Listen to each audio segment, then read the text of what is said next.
Hello and welcome back to another true video. Today I'm doing 25.15 jungle tier list. So if you're over content, like, subscribe, and let's get into it. There were a couple of changes this patch. Most notably, we saw a nerf towards Pantheon, pretty hefty nerf towards Pantheon in fact, a nerf towards Master Yi, and a nerf towards Bel'Veth. We also saw an adjustment towards Rek'Sai, which ended up being a net nerf. They are planning on buffing her in 25.16. So it's probably still worth checking out the kit, as I do think long term the changes are probably better for the champion and for the enjoyment of the players playing her.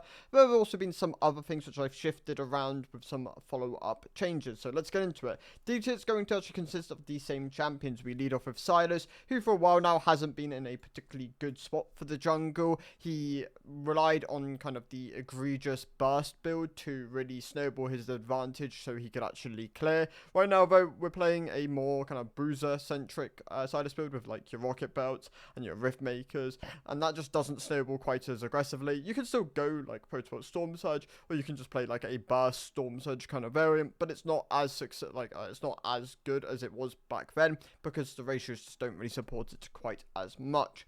The other picks within the detail include Maokai, who with the Liandry Bloodletters build, I do think can actually be bumped up to the C tier, maybe even all the way to the B tier, because it does give him a bit more agency. But as a champion, he is relatively low agency. He clears quite slowly, and if you're not comfortable giving over some of your agency as a jungler to your teammates, then he's probably not a pick which I would really recommend. And a lot of the tank picks I traditionally don't really recommend as much, as I think having more agency in jungle right now is really important for the role.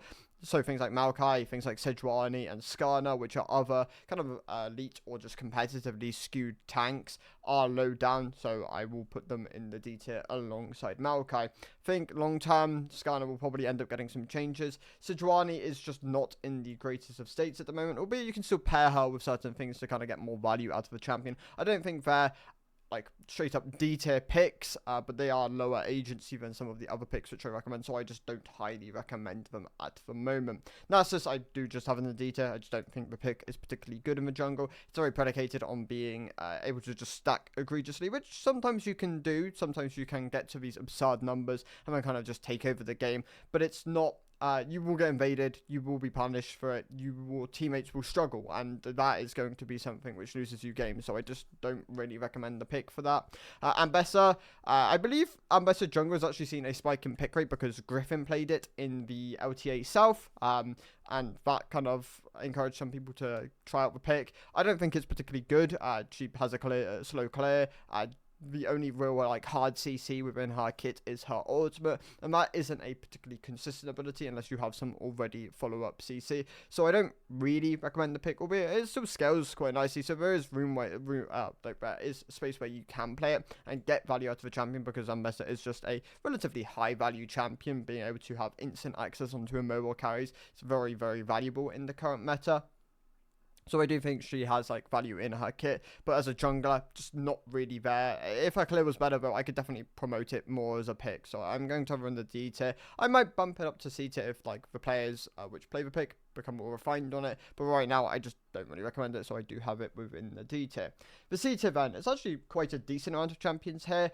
These are picks which traditionally I just don't really recommend outside of really niche spots, or unless you're an OTP. The case of Morgana, I think in some very niche scenarios where you can use it maybe as a flex and you can get value out of the Black Shield combined with the rest of her kit, I think the pick can work, but I don't really recommend playing it unless you are already very comfortable on it and you find the angles which you know you like can get value out of the pick. I think Zyra, if you're very comfortable with the whole clear really quickly and then kind of using that additional time to kind of poke out, chunk out laners, and just using that like tempo advantage, I think she can have value. But if you're not comfortable with the playstyle, because it is quite different compared to most traditional junglers, then it's probably better to look towards other things. She also doesn't clear quite as egregiously fast as she has done in the past. She obviously got nerfed back when she was really popping up as like a good AP option within the jungle. I still think she's viable, and I still think you can bring her out every so often, but I don't rate her particularly highly outside of like those players who really understand how to kind of use those tempo and like play around the macro really well of this champion, which oftentimes just doesn't really exist in lower ranks. Like a lot of fights are just spontaneous and won't be that controlled, and I think Zyra really is punished by that compared to other junglers. Rengar and Kiana are very, very hard picks to play. I don't really recommend them unless you're OTPs of a champion, in which case they can work really nicely. Like if you are very, very comfortable knowing your limits, executing the combos correctly, these picks can be decent. But if you're not, then you're probably best just looking towards other champions at the moment. Tilly and Gragas are just on the weaker side for jungle at the moment, but they are also traditionally more mained picks. Like if you're an OTP of these champions, you'll probably continue to play them at the moment, albeit they are slightly on the weaker side. But if you're not, then you should probably just completely avoid these champions. Shyvana, I just don't rate very highly. She's very limited in what she can do. She's very mid to low elo skewed as a champion, and even there she isn't extraordinarily performant, which she traditionally is to kind of like be viable here. So I don't really rate her that highly, but you can make her work. I definitely think if you've put the time into Shyvana, you understand the points of the game where you are strong, the points of the game where you are weak. I think she can have spots where she still like works and is viable as a champion. Vi has been nerfed because of her like competitive strengths. I still think she is a viable option in competitive. I believe she is still picked quite heavily in competitive, but for solo queue, she's definitely on the weaker side at the moment, which is why she sits within the C tier. Darius sits within the C tier. They just over-nerfed him. If they gave back some of that bleed damage on monsters, I could definitely see him rise back up as an option again. But outside of being an OTP, I just don't really recommend the pick. So he kind of sits towards the mid to low end of the C tier. I would kind of put him here. I think that's probably a fair spot. Zed, I'm actually going to drop down. Zed, for a while now, hasn't been particularly performant. He obviously clears incredibly fast, and if you can execute the champion really well, then I think there's definitely spots where you can play him. But he kind of sits with the Kianas and Rengars. Maybe not quite as egregious in terms of how, like, level of execution, but if you don't execute this champion well, then you are just better off looking towards other options, because he's a hard pick to pilot, and with no hard CC within his kit, you are definitely reliant on executing the champion correctly. Like a lot of the picks which are able to do a bit of both at the moment, have some like good agency and provide some level of CC to the team, are the picks which I really do recommend in the current state of the game. Graves, I'm also dropping down from the B to the C tier. He's just not been that great for a while now. The pick could probably do with a buff. I mean, obviously he's still decently popular. Like Graves still maintain popularity nonetheless, but definitely on the lower like side of his popularity. Like he's definitely been in one of the less kind of like overwhelming states he's been in for a while, and he has to kind of play like one-shot builds so he can be relevant within the game a lot of the time, which probably isn't a healthy spot for him to be in as a champion. Rek'Sai dropping down from the B to the C tier. She could maybe even go all the way down to the D tier, but I do believe there are builds which seem like quite performant on her. Like instead of Strikebreaker first, try Titanic Hydra. Instead of Cleaver second, try Shojin. There's definitely ways you can play this champion at the moment, but she's definitely weaker. Like that's without saying. The pick has lost a decent chunk of power with the like mini reshape she's had, and with the buffs in 25.16, I am for sure that she will probably be bumped up to the B tier, maybe even A tier if they are genuinely sizable buffs. So I'm going to leave her in the C tier for the moment. Moving out of the C tier to the B tier, I'm bumping Lee Sin back up. He definitely lost a decent chunk of power with losing 3 base AD. Any jungler would, but the C tier was probably a slight overshoot. I am as a high C tier. I think he's more like a low to mid B tier champion, where if you are comfortable playing the champion, he's still very good for you. If you're not, then yeah, Lee Sin's still a hard pick to pilot. He is still he's either 1 or 2. I believe Viego has once again overtaken him in popularity, but he's definitely there as a solid option. Nidalee, been riding pretty high for a while now. She's very strong and elite at the moment, and she's doing fine for average solo queue. Like I think she's actually in one of her best states she's ever been in for average solo queue, where her numbers look pretty good, and her overall kit has just been buffed a substantial amount of time. So Nidalee, I think she's actually a decent B tier option which you can go to if you are very comfortable on the pick. If you're not, it's probably the best time to sink time into her. Like you should probably pick up the champion now, learn her, and kind of like work with the current kit that she has. Teemo, I have within the beta. He's a fine mid to low elo option. I don't rate him that highly because he's obviously limited in what he can do, but the kind of like the control which he has with the shrooms, the honestly pretty good dueling potential, and the clear speed are not that bad. Like we can definitely work around them. So I think Teemo probably sits as a solid beta option, as this is probably the best elo bracket to be playing him. I can't imagine that you'd want to be playing him in Elite, and I think the lower down you go, he should probably be more valuable as an option. Gwen, I'm kind of leaning towards the low end of the beta, maybe even C tier at this point. Like, the champion's definitely not in the best state for jungle at the moment. She received pretty hefty jungle nerfs, in fact, the last time they did tag her. And, yeah, the kit is still, I mean, just generally, like, pretty solid, but you do need to pilot it well. Like, if you are not comfortable using the W, not comfortable executing the combos on this pick to kind of, like, maximize your damage, she'll definitely struggle, and she doesn't like have the same level of scaling which she had in previous iterations, and she needs gold, so you have to be a bit more scrappy with the way you play this champion. Karthus, I think, is a great scaling pick within the jungle. I rate him like I rate him really highly for OTPs. Like, if you're very comfortable playing Karthus, I still think the pick's in a really good state at the moment. If you're not that comfortable, then you're probably better off leaning towards other things, but he's there as an option for you. Shaco, pretty solid beta option. The flexibility of both of his builds is genuine at the moment. Like, you can go AD if you're looking for a more stable orientated playstyle. You can go AP if you want to play around your boxes and the control the champion has.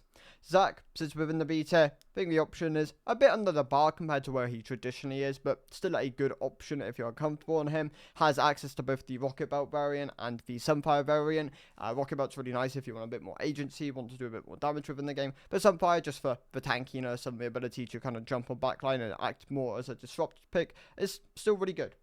Ramos, I have within the beta. I don't like Ramos that much at the moment. He is very, very tanky, but doesn't do a huge amount of damage. Like, he's very non-threatening as an option at the moment, which is kind of unfortunate for the pick, because previous iterations of Ramos were genuinely quite scary. Like, this champion could just outright 1v1 your backline. Right now, though, he just doesn't have that level of damage. He clears better, he does objectives better, and he's honestly more tanky.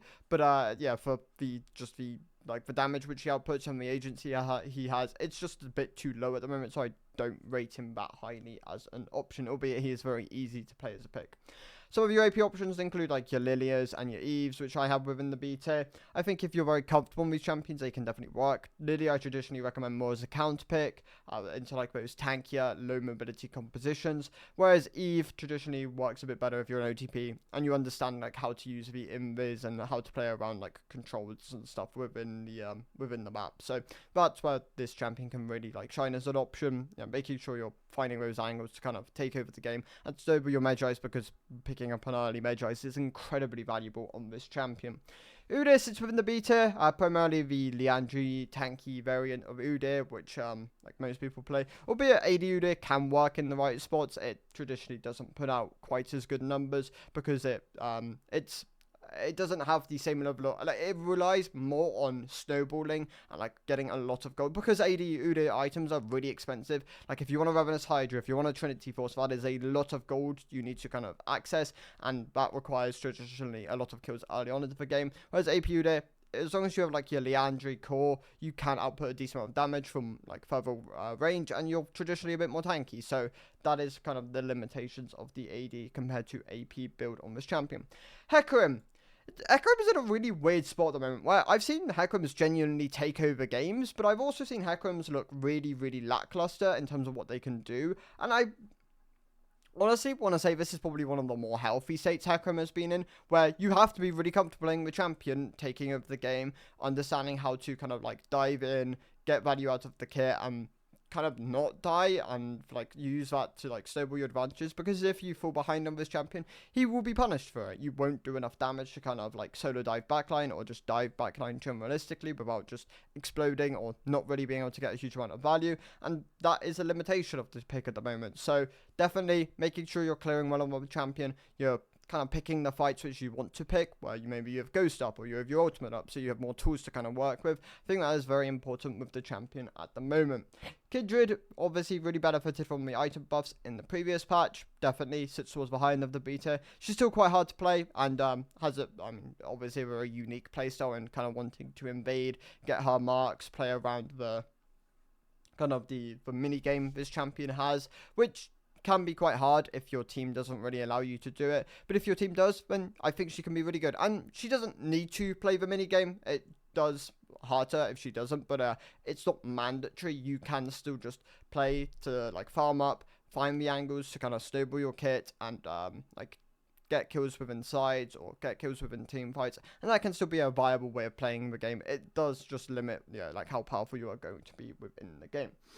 Dropping down to the B tier is Pantheon. Pantheon lost a lot of power this patch. I think they overswung. I don't like the fact they went for full 15% because it's noticeable like how much he's lost in power, and I think Pantheon is a cool pick to have within the jungle. I think they could have gone 10, but obviously they wanted to overswing. They wanted to kind of like make people more aware that this champion's weaker. Maybe long term they'll give him back another 5%, but right now, yeah, not a pick I so much recommend anymore, but it's still an option if you are comfortable on it and like you paid a lot of it pre the nerfs. Moving on to the A tier, then we lead off with Mordekaiser, just a unique pick, which I still think has genuine viability as a jungler, clears relatively well, has great isolated pick potential, good for team fights. I think this pick is underrated, but obviously it's just very niche in the way he wants to play. Olaf also another pretty niche option. I think this pick in the right spots can be really good, but is obviously like unique in the way he functions, wants to play with Enchanted traditionally, so he can kind of really maintain the uptime on his ultimate, and wants to play into a mobile, heavy CC compositions where, yeah, the kit is going to have the most value out of, it's like the most value out of the ultimate. Belveth stayed relatively neutral this patch, weaker slightly for high elo, slightly stronger for the mid to low, but like very, very slightly. It's basically even. So the pick going to remain as an A tier option. I think if you can still snowball your advantages on this champion, she is an incredibly oppressive option. The nerfs took away some of that early part, just shifted into late. So making sure you carve better within the game is more valuable, but you still want to abuse the fact that she is still a very good early game champion.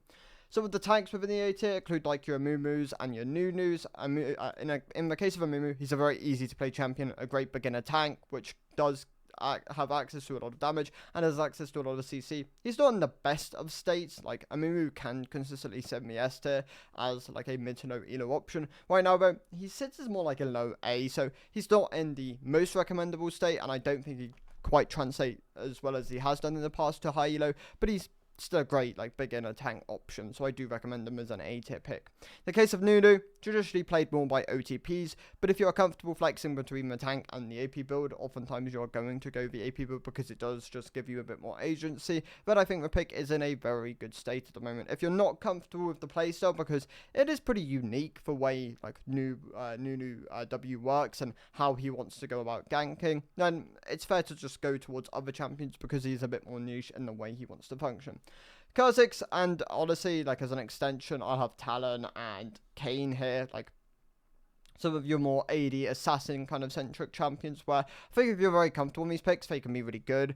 If you're not, then it's probably best more leaning towards the bruiser archetype. Obviously, Kayn can kind of flex into both with both blue and red. Talon and Kha'Zix traditionally just want to play full assassin and kind of snowball it around the rift, making sure they're using their leads to kind of take over the game.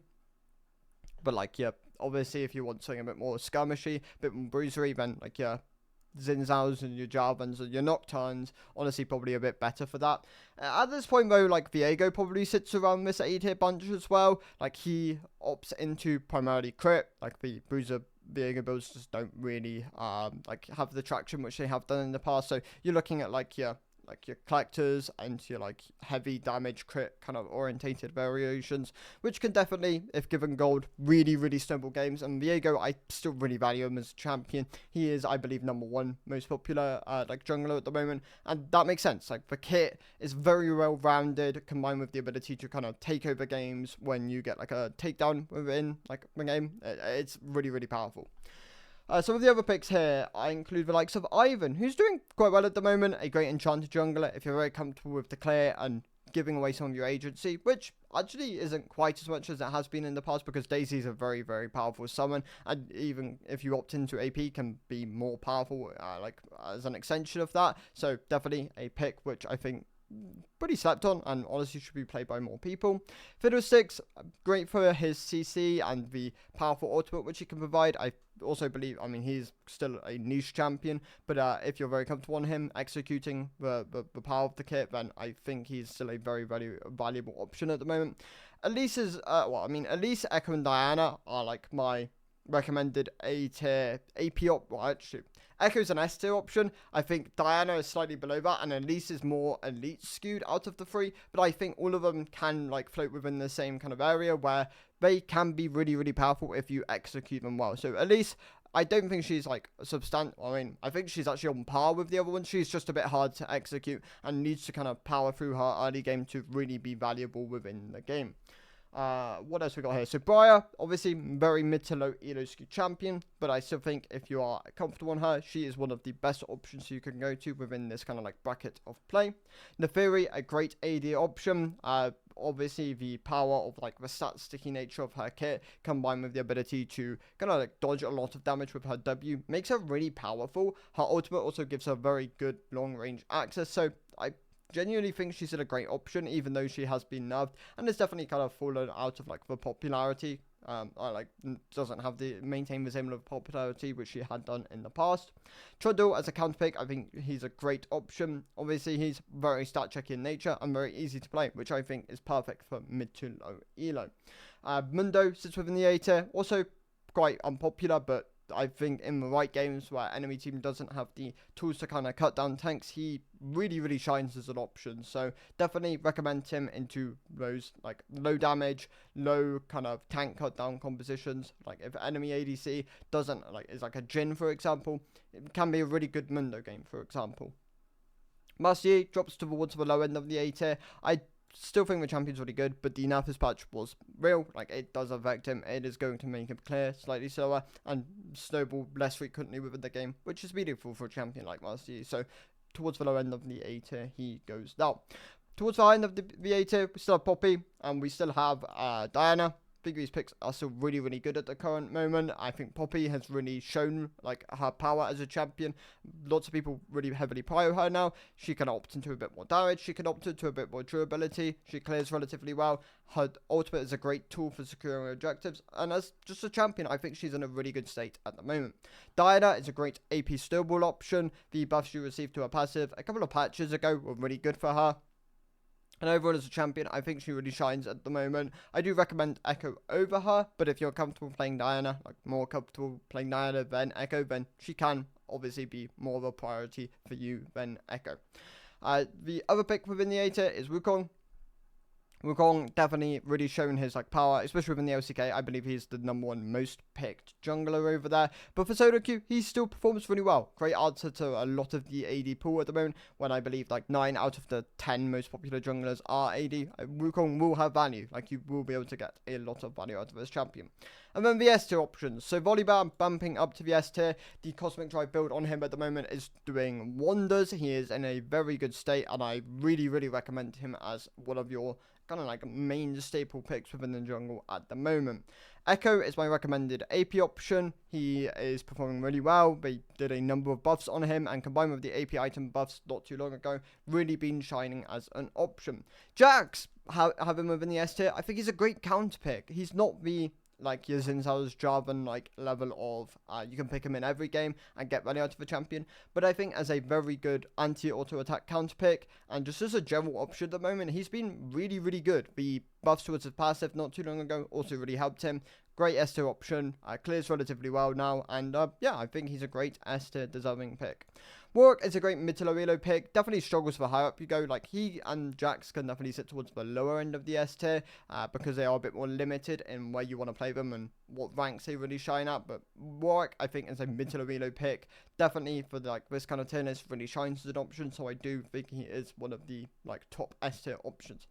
And then obviously, I mean, what's a jungle tier list without having Xin Zhao, Jarvan, Nocturne right at the top? I love these picks. I think they're great to have within your arsenal. Every jungler should play them at some point because they are just so good. Like, they are such good staples. Like, Xin Zhao, probably my definitive #1 again now, especially with the Pantheon nerfs. But Nocturne is a really close option, and Jarvan into those mobile carries can be really good. So those are still going to be my 3 recommended picks. That like kind of Pantheon is out of the meta. And then Echo if you're looking for AP, but Diana at least quite close as options. Jax is a counter pick, and Warwick, if you're very comfortable on him, can be a great option. These are my thoughts. Thank you guys for watching. I'll see you in the next one. Goodbye.